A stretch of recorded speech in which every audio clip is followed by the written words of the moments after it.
নমস্কার বন্ধুরা, ধর্ম ও জীবনের কথায় আপনাদের সবাইকে জানাই আন্তরিক স্বাগত।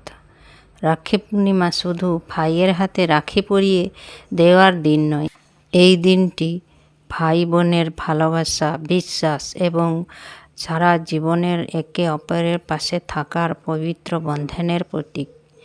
পুরাণ ও ধর্মীয় বিশ্বাসে রাখির সঙ্গে জড়িয়ে রয়েছে নানা কাহিনী।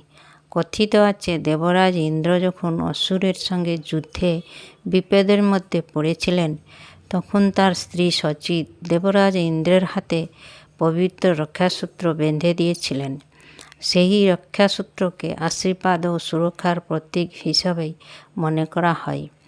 রাখি পূর্ণিমার সকালে স্নান করে পরিষ্কার পোশাক পরে ঈশ্বরের কাছে প্রার্থনা করুন।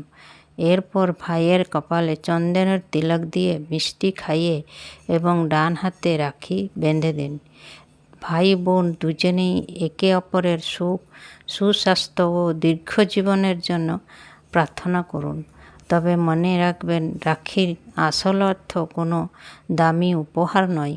আসল উপহার হলো বিপদের সময় একে অপরের পাশে থাকা, মন থেকে ভালোবাসা এবং সম্পর্কে সারা জীবন সম্মান করা।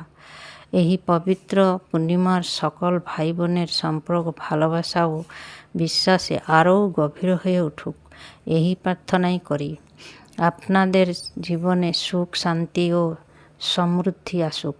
ভিডিওটি ভালো লাগলে লাইক করুন, প্রিয়জনের সঙ্গে শেয়ার করুন এবং ধর্ম ও জীবনের কথা চ্যানেলটি সাবস্ক্রাইব করে পাশে থাকুন। শুভ রাখি পূর্ণিমা। ভাই বোনের ভালোবাসা চিরদিন অটুট থাকুক।